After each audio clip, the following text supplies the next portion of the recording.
Happy Friday, everyone, and welcome to the recap. This is a special edition. We're right off our recap-iversary trickeration show. How are you doing today, Ksenia? I'm doing great. It's week 52, just to remind everyone. It's week 52, and another great week after recap-iversary. How are you doing, Rick? You know what? I'm great. We've got a couple big events going on. We just finished up Microsoft Ignite. We just finished Vanguard Summit, still digging out after that. But there's a really cool kind of side project that's been going on, and we finally have the results. Do you want to bring that up? Yeah, I'm talking about the Gustav challenge. Yes, I love this idea. Though I think Anton had he was getting 11 or so gigabytes per second in his lab, and he's like, "Hey, world, can you do better than that?" And there were some people who really latched onto that. Could you share the results? Because you mentioned that they are available now. So who made it? A couple of our partners, kind of were working with some of their labs, and they may have even taken new kit before it was deployed for a little sample run here. And so GhostDev was getting 11.4. What do you think the third place was? Over or under? What do you think third place was? 40. 30. Close. It was 40.6 gigabytes per second. Third place. Yeah, wow. Third place was more than twice as good as what LG was doing himself. That's interesting. All right. So that was third place, but how big is the spread from third and up? Now, what do you think second place was? How much faster was second place? 60. Oh, it's almost like you know the numbers, Ksenia. No, I don't. Well, but 62 gigabytes per second, yes. And actually, that one was interesting because it went to some primary storage as a backup target, which is really smart. So if you really want to move data fast, and then the king, the winner, the number one place. And there was the big giant check, or not a check, but like a certificate of a printout that was floated around in LinkedIn. What is your guess for first place? Okay, my guess is 90. No way. It blew it out of the water. 147.7 gigabytes per second backup. Wow, that's impressive. Is it even possible? Well, it was validated with that configuration, and Beat the GhostDev challenge was really cool in that it had a prescribed virtual appliance to simulate the I/O. And probably in the comments, I'll put a link to that because that's a really handy tool to test your own environment, your own configuration. Even to forget the competition, but or the challenge to see who can beat the GhostDev. But what are the different options do in your environment? This is a great little lab tool. I'll be sure to put a comment in there with. Yeah, that's great. What I learned, it's actually possible to beat the GhostDev, right? I've learned something about Anton over the years. Even when he's wrong, he's still right. Okay. But you know what? Community has been busy, and I'm ready to pull some highlights of the week. Okay. So first, I would like to start with this Veeam and tape series. And you may tell me that I'm breaking the rule here, but I'm not.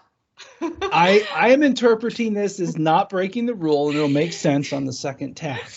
Yes, because it's a series dedicated to tape, and first one is dedicated to moving a tape library with the data from one VBR server to another. And Johan has given you the entire detailed procedure guide on this. What has to be done? Look here, Rick. I love this post. He's gone through the entire step-by-step. Now, the reality is it's probably pretty rare that someone would have to do this, but just having a good sense of how it will go will be very, very helpful if you do have to move a library. And this is a big environment. You saw some Oracle databases and stuff. So this is really detailed. So thank you so much for sharing. And even Darth Dave got a like. I was about to tell you. Did you see the Dave Russell the post? Okay, so, and again, I don't think it's breaking the rule. Maybe I'm just justifying myself, but second tab and second blog post, it's second part of the Veeam and tape series delivered by Johan. So now he's talking about moving a tape library with data from one VBR server to another.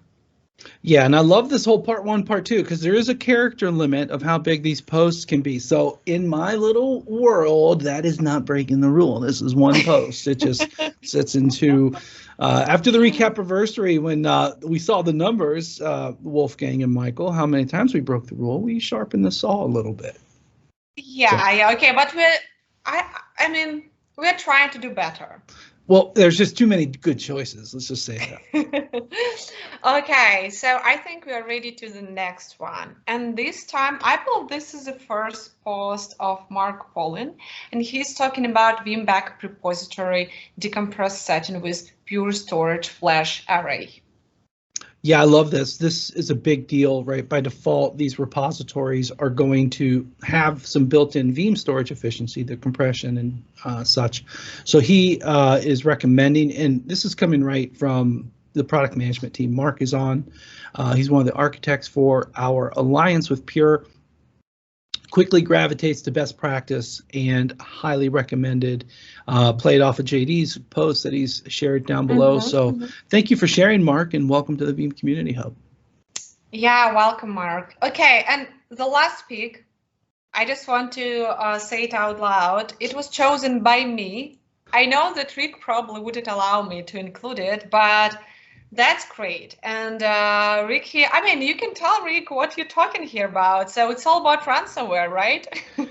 Yeah, I did try to talk Ksenia out of this. I don't like to feature myself. As funny as it is, I don't ever like the attention on me. I'll put the attention on Veeam all the time, but not so much on me. But I thought I wanted to tell the ransomware story in a really crisp way. I mean, we've got webinars, white papers, blogs everywhere. But one of the things I'm loving is this double play mutability story. And right there in that picture is the best way to see it. A copy on the hardened repository, a copy in the cloud. Both of them are immutable. And I walk through how that works and how that is set up. But the reality is this can give you very high confidence of data recovery in a ransomware incident. So I thought I'd just throw it out there this way. And yeah, it looks like a lot of people are clicking and clicking and talking and talking. Yeah, that's right. And thank you for delivering this, Rickatron. I mean, I can tell by the number of views and likes and engagement that, you know, people feel this way. People want to discuss it. People don't want to miss a thing, want a discussion around ransomware, right? It's all about security and every day it comes up for me, you know, and it should be something that our audience thinks of every day as well. And this is a great recipe right here. Yeah. So thanks, everyone. Thanks for contributing. Thanks, Rick, for you too. As I said, it has been a busy week. That's it for today. Any final words, Rickatron? Anything to add? Anything I missed? We've got a little trick coming next week again up our sleeves, so we'll keep everyone waiting. Oh, yes. I just realized that. Yeah, we'll keep everyone waiting. So thanks everyone for watching, and we'll see you in community.